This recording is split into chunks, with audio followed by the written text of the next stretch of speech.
The final effect में आपका स्वागत है। आज हम वेब एप्लीकेशंस की स्टार्टअप परफॉर्मेंस को ऑप्टिमाइज करने पर एक गहरी चर्चा करेंगे। ये अक्सर डेवलपर्स के लिए एक बड़ा हेडेक होता है ना? बिल्कुल। और सिर्फ डेवलपर्स के लिए नहीं, यूजर्स के लिए भी काफी फ्रस्ट्रेशन वाली बात हो जाती है। हाँ, हम सब ने एक्सपीरियंस किया है। कोई एप्लीकेशन खोलते हैं और वो खुलने में इतना टाइम लेता है कि लगता है डिवाइस या ब्राउजर ही हैंग हो गया है। सही कहा। यूजर सोचने लगता है, अरे ये क्रैश हो गया या मेरा इंटरनेट स्लो है। और ये एक्सपीरियंस यूजर को ऐप से दूर कर सकता है। तो सवाल यही है कि एक स्मूथ फास्ट स्टार्ट कैसे इंश्योर किया जाए। बिल्कुल। और ये सिर्फ अच्छा लगने की बात नहीं है, ये बिजनेस क्रिटिकल भी हो सकता है। हमारा सोर्स मटेरियल आज MDN मतलब मोजिला डेवलपर नेटवर्क का एक काफी कॉम्प्रिहेंसिव गाइड है जो इसी प्रॉब्लम को एड्रेस करता है। अच्छा, MDN गाइड है। हाँ, ये गाइड बताता है कि स्टार्टअप परफॉर्मेंस को कैसे बेहतर बनाया जाए।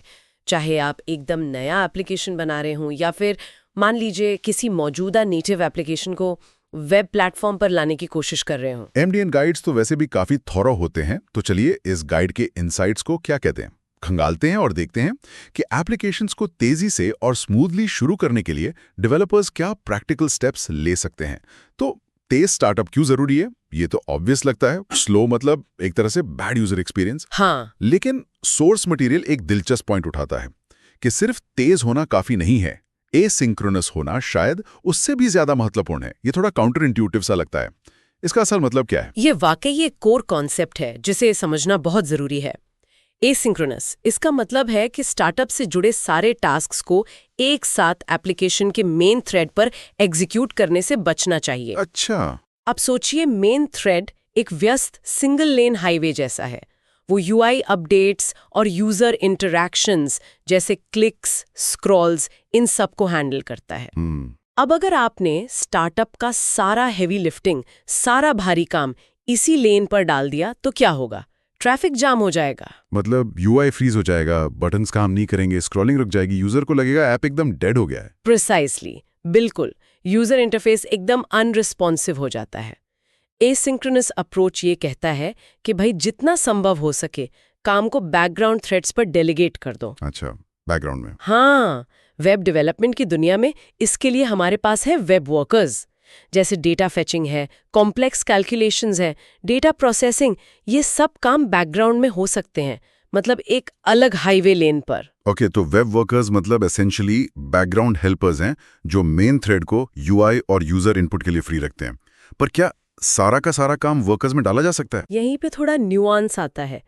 देखिए, वर्कर्स बैकग्राउंड में बहुत कुछ कर सकते हैं, लेकिन मेन थ्रेड पर भी तो कुछ काम करना ही पड़ता है। गाइडलाइन ये है कि मेन थ्रेड पर जो टास्क्स होने हैं उनको छोटे छोटे मैनेजेबल चंक्स में तोड़ दिया जाए। माइक्रो टास्क की तरह? हाँ, जिन्हें अक्सर माइक्रो टास्क्स के कॉन्टेक्स्ट में डिस्कस किया जाता है। आइडिया ये है कि मेन थ्रेड को जल्दी जल्दी फ्री किया जाए ताकि वो यूजर इनपुट को रिस्पॉन्ड कर सके, भले ही बैकग्राउंड में लोडिंग चल रही हो। कोई एक टास्क मेन थ्रेड को लंबे समय तक हॉस्टेज बनाकर ना रखे। तो इसका नेट रिजल्ट ये हुआ कि एप्लीकेशन हमेशा रिस्पॉन्सिव महसूस होता है, चाहे पूरी तरह लोड होने में थोड़ा टाइम लग भी जाए। यूजर इंटरैक्ट कर सकता है, उसे प्रोग्रेस दिख सकती है, उसे ये नहीं लगता कि ऐप जम गया है। बिल्कुल सही कहा आपने। एसिंक्रोनस लोडिंग एप्लीकेशन, ब्राउजर या डिवाइस को अनरिस्पॉन्सिव होने से बचाता है, और MDN गाइड इस बात पर बहुत जोर देता है कि ये कितना क्रिटिकल है। हाँ। एक अनरिस्पॉन्सिव ऐप यूजर्स को इतना फ्रस्ट्रेट कर सकता है कि वो उसे बंद करने की कोशिश करेंगे, और अगर वो बंद भी नहीं हो रहा क्योंकि मेन थ्रेड ब्लॉक्ड है, ओहो। तो वर्स्ट केस सिनेरियो में वो ऐप को अनइंस्टॉल भी कर सकते हैं, खासकर अगर उन्होंने गलती से ऐप खोल लिया हो और अब बस उससे छुटकारा पाना चाहते हो। अनइंस्टॉल तक बात पहुंच सकती है, मतलब रिस्पॉन्सिवनेस तो एकदम नॉन नेगोशिएबल है। एग्जैक्टली। और सोर्स ये भी कहता है कि अगर आप नया ऐप बना रहे हैं तो शुरू से ही एसिंक्रोनस आर्किटेक्चर प्लान करना बाद में किसी एग्जिस्टिंग सिंक्रोनस कोड को रीफैक्टर करने से कहीं ज्यादा आसान है। ये तो खैर कॉमन सेंस लगता है। हाँ, बिल्कुल। ग्रीनफील्ड प्रोजेक्ट्स में आप आर्किटेक्चर डिजाइन करते समय ही एसिंक पैटर्न्स बिल्ड कर सकते हैं। प्योर कैलकुलेशंस बैकग्राउंड थ्रेड्स में डाल दिए, मेन थ्रेड इवेंट्स छोटे और क्रिस्प रखें, प्रोग्रेस बार दिखाने की जरूरत भी कम पड़ती है क्योंकि ऐप ज्यादातर रिस्पॉन्सिव रहता है। लेकिन असली चैलेंज तब आता है जब आप किसी मौजूदा नेटिव ऐप को वेब पर पोर्ट कर रहे होते हैं। हाँ, ये पोर्टिंग वाला चैलेंज MDN गाइड में हाईलाइट किया गया है। नेटिव एप्स अक्सर इस अजम्पशन के साथ बनते हैं कि भाई ऑपरेटिंग सिस्टम स्टार्टअप के दौरान यूआई रिस्पॉन्सिवनेस का ध्यान रख लेगा। सही। उनका स्टार्टअप लॉजिक मोनोलिथिक हो सकता है, एक लंबा अनइंटरप्टेड प्रोसेस। वेब एनवायरनमेंट तो बिल्कुल अलग है। एग्जैक्टली। नेटिव एप्स वो सिंक्रोनस स्टार्टअप अफोर्ड कर सकते हैं क्योंकि ओएस मल्टीथ्रेडिंग और प्रोसेस मैनेजमेंट हैंडल कर लेता है। वेब ब्राउजर में हिस्टोरिकली मेन थ्रेड ही सब कुछ था। सही। तो जब आप उस मोनोलिथिक नेटिव कोड को वेब असेंबली या जावास्क्रिप्ट के जरिए वेब पर लाते हैं तो वो मेन थ्रेड को बुरी तरह ब्लॉक कर सकता है। रिजल्ट वही फ्रोजन यूआई। तो यहाँ वेब वर्कर्स की बात आती है फिर से। क्या हम वो पूरा मोनोलिथिक कोड उठाकर वेब वर्कर में नहीं डाल सकते? Problem solved? यहीं पर एक बड़ी टेक्निकल लिमिटेशन सामने आती है। जैसा सोर्स डिटेल में बताता है, वेब वर्कर्स सीधे डॉम यानी डॉक्यूमेंट ऑब्जेक्ट मॉडल को एक्सेस या मैनिपुलेट नहीं कर सकते। अच्छा, डॉम एक्सेस नहीं है। नहीं, डॉम वो ट्री लाइक स्ट्रक्चर है जो वेब पेज के एलिमेंट्स को रिप्रेजेंट करता है। यूआई अपडेट करने के लिए डॉम मैनिपुलेशन जरूरी है। साथ ही वर्कर्स की विंडो ऑब्जेक्ट के कई मेथड्स और प्रॉपर्टीज तक डायरेक्ट एक्सेस नहीं होती, जिसमें WebGL जैसी ग्राफिक्स रेंडरिंग APIs भी शामिल है। ओह, इसका मतलब यूआई रेंडरिंग, पेज स्ट्रक्चर में बदलाव या कॉम्प्लेक्स ग्राफिक्स से जुड़ा स्टार्टअप कोड वो वेब वर्कर्स में नहीं जा सकता, वो मेन थ्रेड पर ही रहेगा। ज्यादातर केसेस में हाँ, आप डेटा प्रिपेयर करके वर्कर्स से मेन थ्रेड को भेज सकते हैं, लेकिन एक्चुअल डॉम अपडेट या WebGL कॉल वो मेन थ्रेड पर ही होगा। अच्छा। इसका मतलब ये है कि अगर स्टार्टअप प्रोसेस का बड़ा हिस्सा यूआई सेटअप या ग्राफिक्स इनिशियलाइजेशन है तो उसे वर्कर में ऑफलोड करना मुश्किल या असंभव भी हो सकता है। पोर्टिंग के लिए ये एक बड़ा हर्डल है। वाह, ये तो पोर्टिंग स्ट्रेटेजी को काफी कॉम्प्लिकेट कर देता है। तो फिर पोर्ट किए गए ऐप्स के लिए उम्मीद छोड़ दें? क्या वो हमेशा स्लगिश ही रहेंगे? नहीं, उम्मीद छोड़ने की जरूरत नहीं है, लेकिन एफर्ट ज्यादा लगता है। सोर्स कहता है कि मेहनत करके सिंक्रोनस कोड को भी एसिंक्रोनस बनाया जा सकता है। अच्छा, कैसे? ये एसेंशियली रीफैक्टरिंग का काम है। उस मोनोलिथिक कोड को छोटे मैनेजेबल फंक्शंस में तोड़ना जिन्हें मेन थ्रेड पर रुक रुक कर चलाया जा सके। MDN गाइड कुछ स्पेसिफिक टेक्निक्स सुझाता है जो न्यू और पोर्टेड एप्स दोनों के लिए रेलेवेंट है। Okay, let's unpack those techniques. ये प्रैक्टिकल एडवाइस जरूरी है। पहला क्या है? पहला ग्रुप है script and resource loading strategy. इसमें स्टैंडर्ड बेस्ट प्रैक्टिसेस आती हैं, लेकिन उन्हें कंसिस्टेंटली फॉलो करना बहुत जरूरी है। जैसे अपने स्क्रिप्ट टैग्स पर एसिंक या डिफर एट्रीब्यूट्स का इस्तेमाल करें। डिफर स्क्रिप्ट्स को HTML पार्सिंग के बाद डॉम कंटेंट लोडेड से पहले एग्जीक्यूट करता है, ऑर्डर मेंटेन करते हुए। ठीक है। एसिंक स्क्रिप्ट्स को डाउनलोड होते ही एग्जीक्यूट करता है, ऑर्डर गारंटी किए बिना। दोनों ही HTML पार्सिंग को ब्लॉक नहीं करते। ओके, एसिंक और डिफर और रिसोर्स हिंट्स का इस्तेमाल करें, जैसे प्रीलोड और प्री कनेक्ट। प्रीलोड ब्राउजर को बताता है कि भाई ये रिसोर्स करंट नेविगेशन के लिए क्रिटिकल है और इसे जल्दी फेच करना चाहिए, जैसे कोई की स्क्रिप्ट या CSS। और प्री कनेक्ट ब्राउजर को किसी जरूरी थर्ड पार्टी ओरिजिन से कनेक्शन जल्दी स्टैब्लिश करने के लिए कहता है। ये लेटेंसी छुपाने में मदद करते हैं। ये फाउंडेशनल चीजें हैं, सही कहा, लेकिन अक्सर ओवरलुक हो जाती हैं। ठीक है, लोडिंग स्ट्रैटेजी के बाद कोड और एसेट्स के बारे में क्या? अगला ग्रुप है एसेट हैंडलिंग एंड डिकोडिंग। यहाँ परफॉर्मेंस गेन्स काफी सिग्निफिकेंट हो सकते हैं। अच्छा, इसमें क्या है? एक तो एसेट डिकोडिंग इन वर्कर्स। अगर आपको स्टार्टअप पर एसेट्स डिकोड करने हैं, जैसे इमेजेस, JPG, PNG से रॉ पिक्सल डेटा बनाना, टेक्सचर्स के लिए या ऑडियो, तो ये काम वेब वर्कर्स के लिए आइडियल कैंडिडेट है। मतलब डिकोडिंग बैकग्राउंड में हो जाए? हाँ, डिकोडिंग CPU इंटेंसिव हो सकता है और इसे बैकग्राउंड में करने से मेन थ्रेड स्मूथ रहता है। दूसरा, leverage built in decoders. Browser में कई डेटा टाइप्स जैसे इमेजेस, ऑडियो, वीडियो, इनके लिए highly optimised built in decoders होते हैं। ब्राउजर के अपने डिकोडर्स? हाँ, जहां तक संभव हो इन्हें इस्तेमाल करें, बजाय कस्टम डिकोडर्स यूज करने के जो शायद नेटिव कोड बेस से लाए गए हों। ब्राउजर डिकोडर्स न सिर्फ तेज होते हैं बल्कि ऐप का डाउनलोड साइज भी कम रखते हैं। इंटरेस्टिंग। और ब्राउजर इन्हें इंटरनली पैरेललाइज भी कर सकता है। Basically, don't reinvent the wheel if the browser offers a high performance one. ये बिल्ट इन डिकोडर्स वाला पॉइंट वाकई इंटरेस्टिंग है। मतलब सिर्फ कोड ही नहीं, डेटा प्रोसेसिंग पाइपलाइंस को भी वेब नेटिव तरीके से सोचना होगा। Okay, next group. तीसरा ग्रुप है code efficiency and data size. ये डाउनलोड और एग्जीक्यूशन टाइम दोनों को इम्पैक्ट करता है। इसमें तो स्टैंडर्ड चीजें होंगी, मैनिफिकेशन, कंप्रेशन। हाँ बिल्कुल, कोड को मिनिफाई करें, वाइट स्पेस, कमेंट्स हटाएं, वेरिएबल नेम्स छोटे करें, dead code elimination tools use करें, सर्वर से भेजते समय gzip या ब्रॉडली कंप्रेशन जरूर इनेबल करें, स्मॉलर फाइल्स डाउनलोड फास्टर, सीधी सी बात है। और डेटा साइज? सिर्फ कोड ही नहीं, डेटा एसेट्स का साइज भी ऑप्टिमाइज करें। इमेजेस को मॉडर्न फॉर्मेट्स जैसे WebP, AVIF में कंप्रेस करें, 3D मॉडल सिंप्लीफाई करें, अननेसेसरी डेटा ना भेजें। Every bite counts, specially on mobile networks. सही। और एक और पॉइंट है पैरेलल प्रोसेसिंग, जहां डेटा प्रोसेसिंग टास्क्स इंडिपेंडेंट हों, उन्हें पैरेलल में चलाएं। अगर आप वेब वर्कर्स यूज कर रहे हैं तो मल्टीपल वर्कर्स बनाकर पैरेलल कंप्यूटेशन का फायदा उठाएं, बजाय एक वर्कर में सिक्वेंशियल प्रोसेसिंग करने के। ये पैरेलल प्रोसेसिंग वाला पॉइंट मल्टी कोर प्रोसेसर्स का फायदा उठाने से जुड़ा है, राइट? आजकल के डिवाइसेस में मल्टीपल कोर्स होते हैं। बिल्कुल। एसिंक्रोनस डिजाइन और वेब वर्कर्स मॉडर्न हार्डवेयर का बेहतर यूटिलाइजेशन करने में मदद करते हैं। ब्राउजर्स वर्कर्स को अलग अलग कोर्स पर स्केड्यूल कर सकते हैं, जिससे ट्रू पैरेललिज्म अचीव होता है। अच्छा। चौथा ग्रुप थोड़ा स्ट्रेटेजिक है, optimise the critical rendering path. Critical rendering path मतलब आइडेंटिफाई करें कि पेज के इनिशियल व्यू को रेंडर करने के लिए कौन से CSS और जावास्क्रिप्ट एब्सोल्युटली क्रिटिकल हैं, बस उन्हें ही इनिशियल HTML में इंक्लूड करें, या बहुत छोटे हैं तो इनलाइन करें। और बाकी सब कुछ non critical CSS, less important JS features lazy load करें, यानी जरूरत पड़ने पर बाद में लोड करें। इससे initial render time dramatically improve हो सकता है। वाह, ये सारी techniques, loading, asset handling, code size, critical path, मिलकर तो वाकई काफी फर्क डाल सकती हैं। लेकिन पोर्टिंग वाले सिनारियो पर वापस आते हैं एक बार। हाँ। मान लीजिए रीफैक्टरिंग बहुत मुश्किल है, code base single threaded design पर ही बनाए, क्या तब भी कुछ किया जा सकता है? हाँ, MDN गाइड इस चैलेंजिंग सिचुएशन को भी एड्रेस करता है। अगर फुल रीफैक्टरिंग फीजिबल नहीं है तो स्ट्रैटेजी ये होती है कि उस मोनोलिथिक प्रोसेस को छोटे छोटे स्टेप्स में ब्रेक किया जाए और उन्हें मेन लूप के जरिए धीरे धीरे एग्जीक्यूट किया जाए। मतलब पूरा स्टार्टअप एक सिंगल लॉन्ग रनिंग फंक्शन की तरह चलाने के बजाय मैं लूप के हर आइटरेशन या कह लीजिए हर फ्रेम में स्टार्टअप का एक छोटा हिस्सा एग्जीक्यूट करें। तो एसेंशियली ये मैनुअल टाइम स्लाइसिंग जैसा हो गया। हर फ्रेम में थोड़ा काम करो, फिर कंट्रोल वापस ब्राउजर को दो ताकि UI रिस्पॉन्सिव रहे, फिर अगले फ्रेम में अगला चंक करो।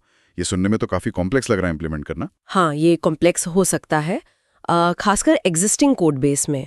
सोर्स एमस्क्रिप्टिन का जिक्र करता है, जो C++ कोड को वेब असेंबली में कंपाइल करने के लिए पॉपुलर टूल चेन है। अच्छा, एमस्क्रिप्टिन। हाँ, एमस्क्रिप्टिन कुछ मैकेनिज्म्स प्रोवाइड करता है जो इसमें मदद कर सकते हैं, जैसे एक फंक्शन एमस्क्रिप्टिन यील्ड या एमस्क्रिप्टिन पुश मेन लूप ब्लॉकर जैसे पैटर्न्स हैं। ये एग्जीक्यूशन को टेम्परेरीली पॉज करके ब्राउजर को कंट्रोल यील्ड करने देते हैं और फिर बाद में रिज्यूम करते हैं। लेकिन हाँ, ये नॉन ट्रिवियल रीफैक्टरिंग है और इसमें सिग्निफिकेंट डेवलपमेंट एफर्ट लग सकता है। ये कोई मैजिक वॉन्ड नहीं है, बल्कि एक स्ट्रक्चर्ड वे है प्रॉब्लम को टैकल करने का।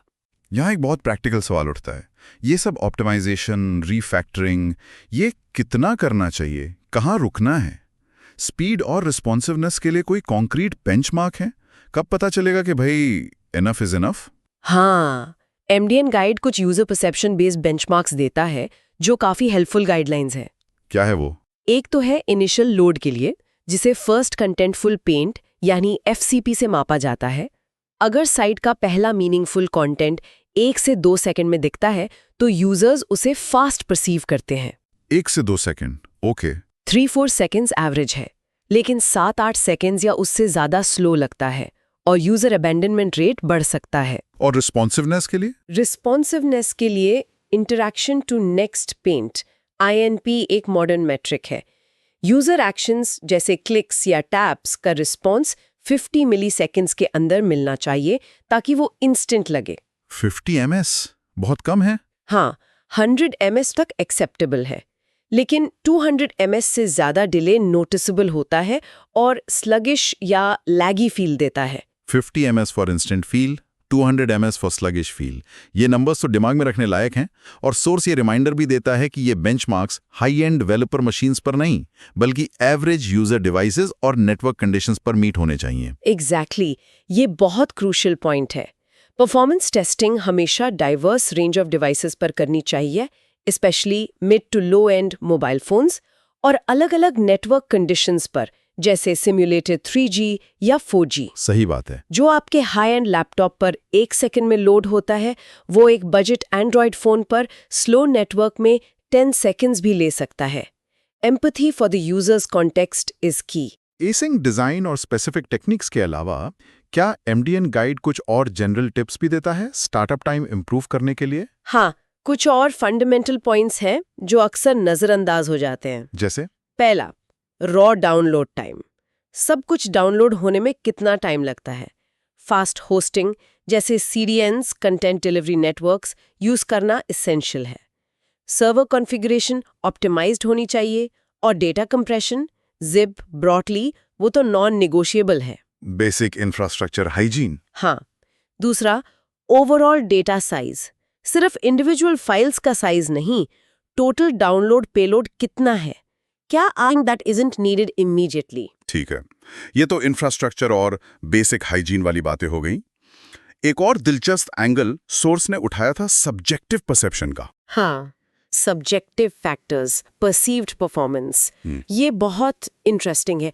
कभी-कभी एक्चुअल परफॉर्मेंस इंप्रूव करना बहुत मुश्किल होता है, लेकिन आप यूजर के परसेप्शन ऑफ परफॉर्मेंस को मैनेज कर सकते हैं। अच्छा, वो कैसे? मीनिंगफुल फीडबैक देकर। एक सिंपल लोडिंग स्पिनर दिखाने से बेहतर है कि यूजर को लगे कुछ हो रहा है। MDN guide mock splash screens का सुझाव देता है, एक स्टैटिक इमेज जो ऐप के UI जैसा दिखता है, जिसे तुरंत दिखाया जा सकता है। मतलब जैसे ही आप खुले कुछ दिख जाए। हाँ, ये यूजर को इंस्टेंट फीडबैक देता है कि ऐप स्टार्ट हो गया है, बंद नहीं है। दूसरा, प्रोग्रेस इंडिकेशन। अगर लोडिंग प्रोसेस लंबा है तो एक एक्यूरेट प्रोग्रेस इंडिकेटर दिखाना हेल्पफुल हो सकता है, जैसे लोडिंग बार या परसेंटेज। ये यूजर को कंट्रोल का एहसास देता है और बताता है कि ऐप फ्रीज नहीं हुआ है, बल्कि काम कर रहा है। बस ये जरूरी है कि इंडिकेटर मीनिंगफुल हो, फेक न लगे। तो ये थोड़ा साइकोलॉजी का खेल है, आपको तेज महसूस कराना, भले ही बैकग्राउंड में उतना ही टाइम लग रहा हो। इंटरेस्टिंग। बिल्कुल, यूजर एक्सपीरियंस सिर्फ रॉ मिलीसेकंड्स का खेल नहीं है। Psychology plays a huge role. ठीक है, ये तो काफी डिटेल डिस्कशन हो गई MDN गाइड के इनसाइट्स पर। अगर हमें इसके की टेकअवेज डिस्टिल करने हो तो क्या होंगे मोटे तौर पर? पहला और सबसे महत्वपूर्ण takeaway, asynchronicity is king. Main thread को रिस्पॉन्सिव रखना सबसे जरूरी है। Blocking the main thread is the cardinal sin of web performance. एकदम सही। दूसरा, leverage web workers heavy background tasks के लिए, लेकिन उनकी लिमिटेशंस का ध्यान रखें। डॉम विंडो एक्सेस नहीं है। तीसरा, master the loading strategies, async defer, resource hints, critical path optimization, and aggressively optimize assets and code size, decoding workers में, built-ins use करना, compression, minification। चौथा, पोर्टिंग वाला पॉइंट।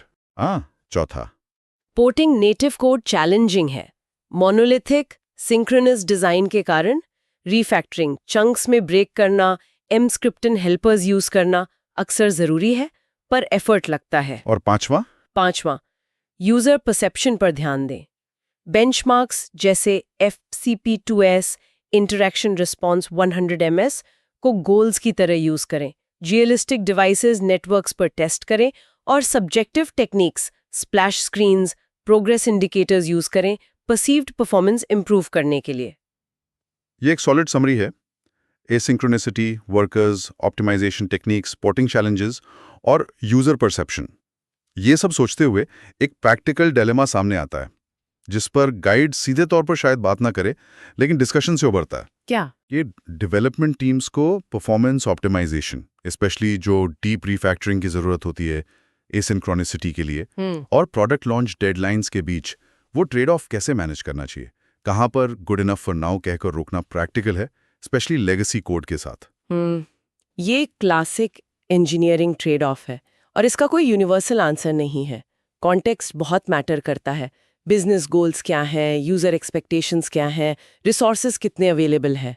सही है। MDN गाइड बेस्ट प्रैक्टिसेस बताता है, लेकिन रियल वर्ल्ड में कॉम्प्रोमाइजेस करने पड़ते हैं। शायद एक आइटरेटिव अप्रोच काम करे। लॉन्च करो गुड इनफ परफॉर्मेंस के साथ, जो सबसे क्रिटिकल बॉटलनेक्स हैं उन्हें फिक्स करके, और फिर प्लान करो डीपर रिफैक्टरिंग का सब्सिक्वेंट रिलीजेस में। प्रायोरिटाइजेशन इज की। हाँ, ये एक जरूरी सवाल है जिस पर हर टीम को सोचना होगा। बेहतरीन performance versus timely delivery, the eternal balancing act. The funnel effect देखने के लिए धन्यवाद।